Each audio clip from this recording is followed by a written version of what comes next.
ఒకడే రుద్రుడు సకలం పితడే, ఇక రెండవ వారెవరు లేరు. ఒకడే రుద్రుడు సకలం పితడే, ఇక రెండవ వారెవరు లేరు. వాగర్థావివ సంపృక్తౌ వాగర్థ ప్రతిపత్తయే, జగతః పితరౌ వందే పార్వతీ పరమేశ్వరౌ. నమో మహద్భ్యో ఋషిభ్యో గురుభ్యో నమః.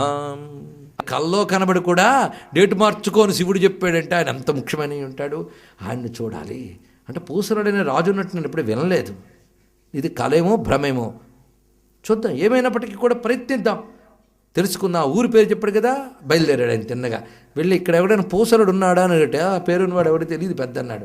అయినా వెళ్తూ ప్రతి వాళ్ళని అడుగుతూ వెళుతూ ఉంటే పూసలుడు విన్నామండి పలానా చోటు ఉంటాడు చూడండి అన్నట్ట. ఈయన వెంటనే వెళ్ళాడు. పెద్ద భవంతేమో అనుకున్నాడు, చిన్న పూరు గుడిసె. అక్కడ ఉన్నట్టు పేదవాడు ఉన్నట్ట, పండితుడు, పేద పండితుడు, ఏమీ లేదు. వాడి దగ్గరికి వెళ్ళి నీ పేరు ఏంటంటే పూసలుడు. దివ్యండి గుడి ఏమైనా కడుతున్నామని. నేనేం గుడి కట్టడం అంటే ఏం లేదే అన్నాడు. ఓ కళ అయి ఉంటుంది. ఏం కళ వచ్చిందని అడిగాడు ఈయన. ఏం లేదు, నేను పరమేశ్వరుడు కనబడ్డాడు. ఫలానా సమయంలో పూసరుడు అనేవాడు తన కట్టుకున్న గుడిలో నన్ను ప్రతిష్ఠిస్తాను ముహూర్తం పెట్టుకున్నాడు. కాబట్టి ఆ ముహూర్తం తప్ప ఇంకోటి చూసుకో అని చెప్పాడు. ఓహో కళ కదా, మనకేవో ఊహలు వస్తూ ఉంటాయని. కాదు, అది నిజమే అన్నాడండి వీడు. ఆశ్చర్యపోయాడు. నేను ముహూర్తం పెట్టుకున్నాను, ఆ రోజు ముహూర్తం పెట్టుకున్నాను. కానీ నేను కట్టిన గుడిలోకి వస్తానని నీ కల్లో స్వామి చెప్పాడా, నా పేరు చెప్పాడా, పూసలుడని నా పేరు చెప్పాడా. ఎంత ధన్యుడిని అయిపోయాను. అసలు నేను కట్టుకున్న మాట వాస్తవమే కానీ బయట కట్టలేదయ్యా, గుండెలో కట్టుకున్నాను అన్నాడు. ఏమిటి ఆశ్చర్యం. నాకే చిన్నప్పటి నుంచి కోరుకున్నది శివుడికి గుడి కట్టాలి, శివుడికి గుడి కట్టాలి, శివుడికి గుడి కట్టాలని కోరిక. కానీ గుడి కట్టే డబ్బు నాకు లేదు. కానీ ఒకసారి ఆలోచన వచ్చింది, మనిషికి భౌతిక దారిద్ర్యం ఉన్నా భావదారిద్ర్యం ఉండకూడదు. అది ఈ కథలో చూడండి. ఇక్కడ ఆలోచించి గుడి ఎందుకు కడతానని ఆలయం కట్టాలి ఎలాగో ఆగమశాస్త్రం చెప్తోంది మనకి. ఆలయం ఎలా కట్టాలి, మొదటి ప్రకారం ఎలా ఉండాలి, రెండో ప్రకారం ఎలా ఉండాలి, వాస్తు ఎలా ఉండాలి, ఎక్కడ ఏం పెట్టాలి, ఇవన్నీ ఆగమశాస్త్రం చెప్తోంది. ఏ రోజున ఏ నిర్మాణంతో ప్రారంభించాలి, ఏ నిర్మాణంతో పూర్తి చేయాలో కూడా శాస్త్రం చెప్తోంది. అవన్నీ చదువుకున్నట్టే శిల్పశాస్త్రం ఆగమశాస్త్రం అంతా చదివెట్టిద్దరు. ఎందుకంటే భగవంతుడు దరిద్రమైతే ఇచ్చాడేమో కానీ బుద్ధి మాత్రం అద్భుతమైన సంపదకి ఇచ్చాడు. కానీ చెప్పింది గ్రహించాడు.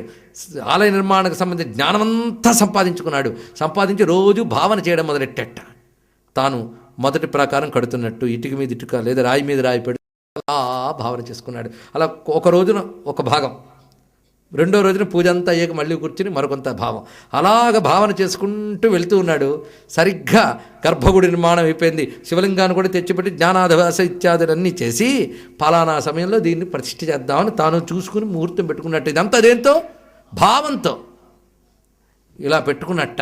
అక్కడ ఈ ముహూర్తం నాడు పెడదాం. ఆ రోజు ధ్యానం కూర్చుంటాడు ఆ ముహూర్తంలో. ఇది ఆయన నిర్ణయించుకుని పడుకున్నాడు. ఇప్పుడు ఈ నిద్రలేపి చెప్తున్నాడు ఇది విషయం. ఆశ్చర్యపోయాడు. నేను భావంలో కట్టుకున్న గుండెలో నేను పెట్టుకున్న ముహూర్తానికి వస్తానన్నాడు స్వామి. ఎంత ధన్యుణ్ణయ్యా అని వలవల ఏడ్చేట.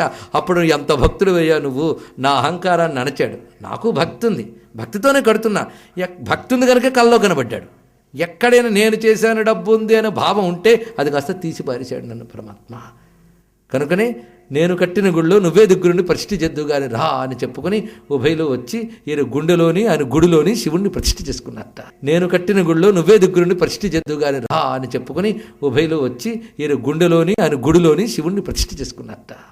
ఎంత దివ్యమైన విషయం చూడండి. అందుకు స్వామి ఏ గుడిలో ఉంటాడయ్యా అని. అయితే అందుకే నేను అన్ని భావంలోనే చేసేస్తున్నాను అన్నాడు ఒక ఆయన. నైవేద్యం కూడా భావంలో పెట్టేస్తాను. అవునా, నువ్వు తినడం కూడా భావంతో తింటే ఆ పని చేయొచ్చు. ఇక్కడ అదికి మాత్రం బాహ్యం కావాలి. ఆయనకి నైవేద్యం భావన. అక్కడ ఇలా చెప్పాం కదా, ఇది బాగుందని రేపటి నుంచి అదే పని పొద్దున కూర్చొని దీపం పెట్టినట్టు చేసినట్టు భావించద్దు. భావించిన ఇది కూడా చేయండి, రెండు కలిపి చేయండి. అది చెప్పడం. ఎందుకంటే బాహ్యం చేస్తూ ఉంటే భావం వస్తుంది, భావంతో బాహ్యం చేస్తే ఇంకా బాగుంటుంది. భావం రానప్పుడు బాహ్యమైనా చేస్తూ ఉండాలి. ఎందుకంటే భావం రావాలంటే పాపం పోతే కానీ భావం రాదండి. పాపం పోవాలంటే ముందు బాహ్యంగా చేయాలండి. బాహ్యంగా చేస్తే పాపం పోయి భావంగా చేసే స్థితి వస్తుంది.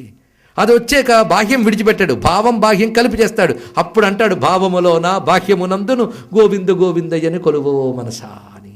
ఆ రెండు ఏకమవ్వాలి, భావం బాహ్యం. బాహ్యంతో భావానికి వెళ్ళు, భావంతో బాహ్యంలోకి రా, ఈ రెండు కలుపుకో. అప్పుడు భావం బాహ్యం భగవంతుడే, ఉన్నదంతా ఒక్కడే, లోపల బయట రెండులో ఉన్నది ఒకడే అయిపోయాడు. ఆ స్థితికి వెళతావు. అందుకు భావనా యోగం అంటే ఇంత భావన ఏం తక్కువది కాదు. అందుకే నా దేవో విద్యతే కాష్టే నా పాషాణే నా మృణ్మయే భావేహి విద్యతే దేవ తస్మాత్ భోవోహి కారణం. దేవుడు రాయిలో లేడు, రప్పలో లేని భావంలో ఉన్నాడని చెప్పాడు ఇక్కడ. అది ముఖ్యమైన అంశం కదా. మరి ఇంత కట్టుకున్నప్పుడు వీళ్ళకి మాత్రం ఉన్నాడు, సాలెపురుగు కట్టుకున్నటువంటి గూట్లో కూడా వచ్చి కూర్చున్నాడు ఆయన. పై గూళ్ళు ఎలా ఉన్నాయో మన ధూర్జుడి గారికి ఎంత అందంగా కనబడుతున్నాయి చూడండి. ప్రేమగా కట్టుకున్న గుళ్ళు అయిపోతాయి. ప్రాతకాల తుషార శీకర చయ ప్రాప్తిన్ల సన్ముక్తికోపేతాగారములట్లు చెల్వసగి తద్బిందు ఛటాజాత ఖజ్జోత ఛాయల కొంతసేపు బహురత్నోదిర్న గేహంబులై లూతా కల్పిత తంతు శబ్దములు వల్చున్ చెప్ప చిత్రంబులై.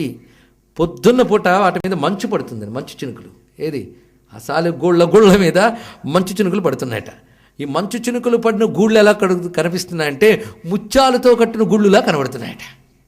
కొంతసేపటికి సూర్యుడు ఉదయించినప్పుడు సూర్యకాంత ఆ బిందువుల మీద పడి సప్తవర్ణాలు దాని మీద విశ్లేషింపబడుతున్నాయి. విబ్గ్యార్ సప్తవర్ణములు కనబడుతున్నాయి.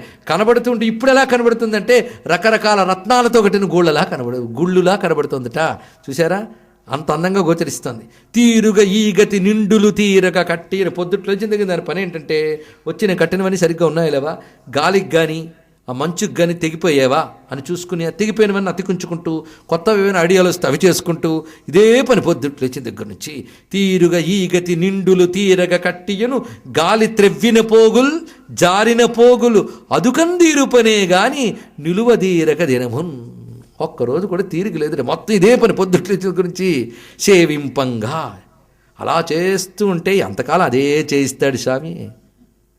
మనం విసుగుపోకుండా చేస్తే ఇంకా చాలే అని లోపలికి లాక్కుంటాడు. అది విసుగుపోకుండా చేయాలి. అప్పుడు అక్కడికి చేరాక మరి విసుగురాదు ఆయన దగ్గరికి వెళ్ళాక. సేవింపంగ చలంది నియమము పరీక్షింపన్.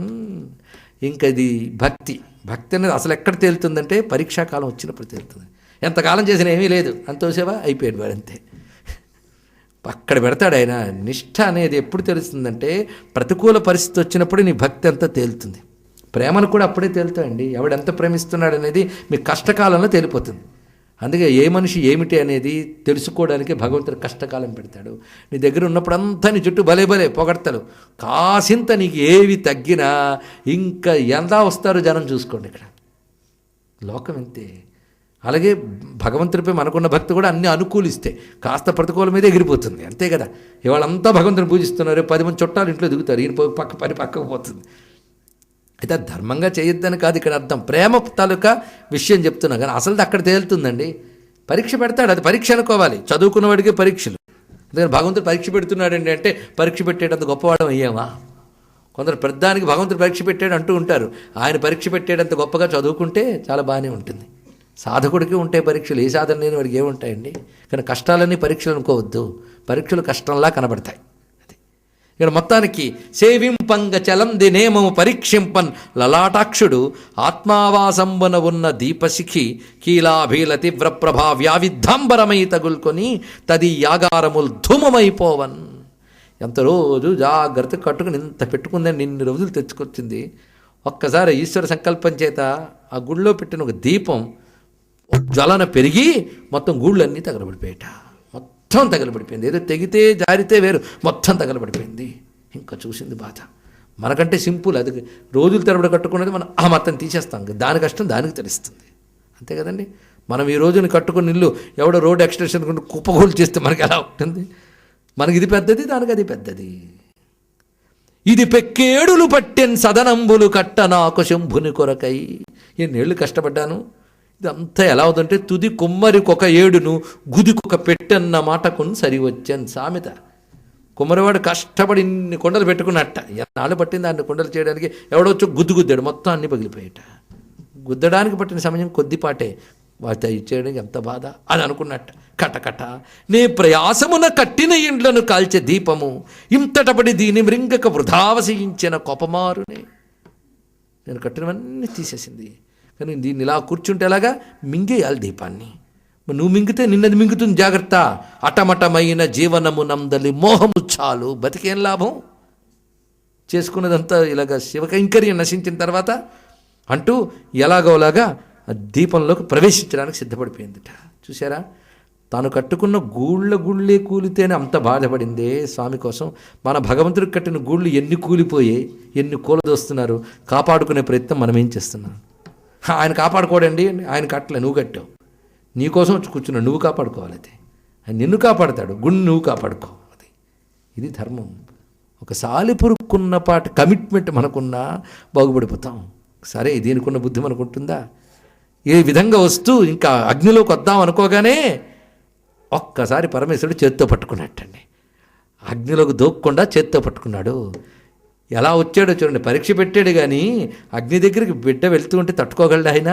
దేవోత్తంసుడు భక్తవత్సలుడు చిత్తేశ స్వభావుండు గౌరీ వామాంగుడు శంకరుండు దయమూరింబోవా. ఆయన మనసులో దయ ఊరిపోయిందిట. కెంగేలునన్ చావన్ వచ్చిన పురువు పట్టి తన చెయ్యి జాజి పట్టుకున్నట్టండి. ఎంత భాగ్యమో దానికి.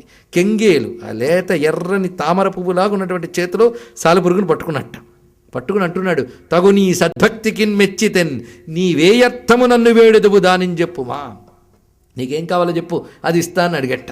అప్పుడు అది పరవశించిపోయిందండి. పరమేశ్వరుడు వదనం ఆయన చేతిలో ఉన్నానన్న పరవశంతో తిరిగింది. నా చేతిలో ఆత్మప్రదక్షిణ చేసింది ఆనందంతో. చేసి నా తపమింతట ఫలించనటంచు ప్రమదపతికి ప్రణామంబులు పెక్కు చేసి సంభ్రమకలిత హృదయమగుచు భక్తి కడలు కొనంగన్. ఆనందంతో పరవశించిపోయి స్తోత్రం చేస్తుందట. ఒకడే రుద్రుడు సకలం వితడే, ఇక రెండవ వారెవరు లేరు. ఒకడే రుద్రుడు సకలం వితడే, ఇక రెండవ వారెవరు లేరు.